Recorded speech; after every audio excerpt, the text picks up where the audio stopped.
Sahabat, saat ini kita telah memasuki tahapan baru masa pandemi COVID-19. Sesuai Surat Edaran Gugus Tugas Percepatan Penanganan COVID-19 Nomor 7 Tahun 2020 tentang kriteria dan persyaratan perjalanan orang dalam masa adaptasi kebiasaan baru menuju masyarakat produktif dan aman dari COVID-19. Dirjen Perkeretaapian menindaklanjuti dengan mengeluarkan Surat Edaran Nomor 14 Tahun 2020 tentang pedoman dan petunjuk teknis pengendalian transportasi perkeretaapian dalam masa adaptasi kebiasaan baru untuk mencegah penyebaran COVID-19. Ini adalah masa transisi menuju kebiasaan baru di mana kegiatan ekonomi secara bertahap berputar. Kantor-kantor instansi pemerintah, BUMN, swasta mulai dibuka dengan pembatasan dan tahapan tertentu. Tentunya, kebiasaan baru ini dijalankan dengan penerapan protokol kesehatan yang ketat agar tetap produktif dan sehat.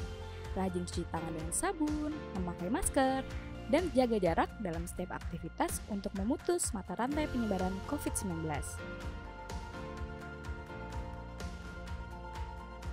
Nah, apa saja sih yang diatur dalam adaptasi kebiasaan baru di sektor perkeretaapian? Dalam Surat Edaran Dirjen Perkeretaapian Nomor 14 Tahun 2020 diatur beberapa hal yang secara garis besar ada 3 hal, yaitu: pertama, pengendalian angkutan kereta api yang dibagi dalam 3 fase, yaitu fase 1, 1-8 Juni 2020 merupakan kesiapan internal. Fase 2, 9-30 Juni 2020 merupakan pembatasan bersyarat yang diawali dengan prakondisi, edukasi, sosialisasi, dan simulasi.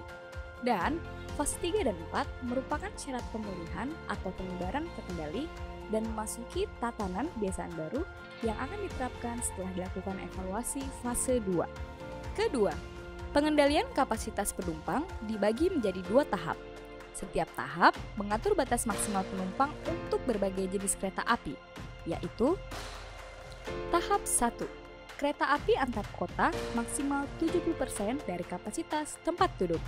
Kereta api lokal, kereta api Prambanan Ekspres, dan kereta api bandara maksimal 70% dari kapasitas tempat duduk.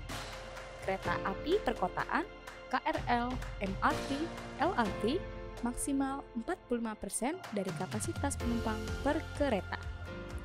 Tahap 2, kereta api antar kota maksimal 80% dari kapasitas tempat duduk. Kereta api lokal, kereta api Prambanan Ekspres, dan kereta api bandara maksimal 80% dari kapasitas tempat duduk. Kereta api perkotaan, KRL, MRT, LRT maksimal 60% kapasitas penumpang per kereta. Ketiga, pengendalian persyaratan penumpang dan petugas. Hal ini penting karena tiap tahap ada kenaikan penumpang. Tentunya ada beberapa persyaratan yang harus dipenuhi dalam rangka mencegah penyebaran COVID-19 baik untuk penumpang maupun petugas. Berikut ini persyaratan penumpang kereta api antar kota. 1. Menggunakan masker. 2. Cuci tangan. 3. Menjaga jarak sesuai dengan tanda baik di stasiun dan di dalam kereta. 4. Menggunakan face shield dan jas pelindung, jaket atau pakaian lengan panjang. 5. Menunjukkan identitas diri, KTP atau tanda pengenal lainnya yang sah. 6. Menunjukkan surat keterangan uji tes PCR dengan hasil negatif yang berlaku 7 hari atau surat keterangan uji rapid test dengan hasil non-reaktif yang berlaku 3 hari pada saat keberangkatan. 7. Menunjukkan surat keterangan bebas gejala seperti influenza yang dikeluarkan oleh dokter rumah sakit atau puskesmas bagi daerah yang tidak memiliki fasilitas tes PCR atau rapid test. 8. Mengunduh dan mengaktifkan aplikasi Peduli Lindungi pada perangkat telepon seluler. Sementara, persyaratan penumpang kereta api perkotaan, KRL, LRT, MRT sebagai berikut. 1. Menggunakan masker. 2. Membawa hand sanitizer. 3. Tidak boleh berbicara di dalam kereta. 4. Cuci tangan. 5. Menjaga jarak sesuai dengan padat tempat duduk dan berdiri di stasiun dan di dalam kereta. 6. Menggunakan jaket atau pakaian lengan panjang. Selain penumpang, operator memiliki kewajiban yang harus dipenuhi baik untuk perjalanan kereta api antar kota dan kereta api perkotaan, yaitu: 1. Menyediakan hand sanitizer dan fasilitas tempat cuci tangan. 2. Menyediakan face shield untuk kereta api antar kota. 3. Menyediakan counter penjualan masker dengan harga terjangkau di stasiun.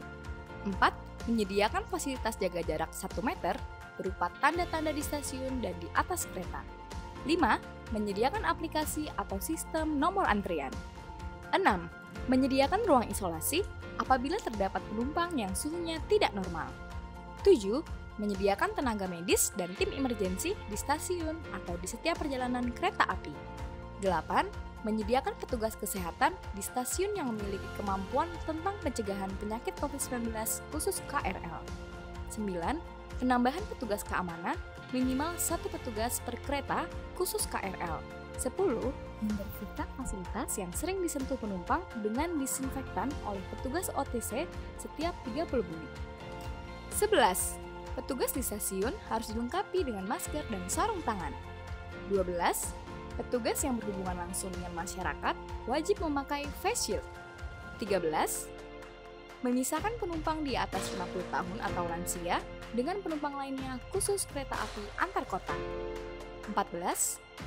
Melakukan pengecekan suhu tubuh atau kesehatan secara periodik untuk perjalanan dengan durasi lebih dari 3 jam, khusus kereta api antar kota. 15. SOP penanganan darurat apabila terdapat penumpang terpapar COVID-19. 16. Menurunkan penumpang di stasiun terdekat apabila terindikasi COVID-19. 17. Melakukan edukasi, sosialisasi, dan simulasi SOP protokol kesehatan. Dan terakhir, diatur tentang pengendalian angkutan kereta barang sebagai berikut. 1. Menyeterilkan sarana kereta api barang melalui penyemprotan disinfektan, yaitu 2 kali sehari sebelum berangkat dan pulang. 2. Memastikan seluruh awak kereta api barang dinyatakan sehat oleh instansi kesehatan atau dokter yang berwenang. 3. Awak kereta api barang dilengkapi dengan masker, sarung tangan, jaket lengan panjang, hand sanitizer, dan menerapkan jaga jarak, physical distancing. Menjalani kebiasaan baru perlu adaptasi.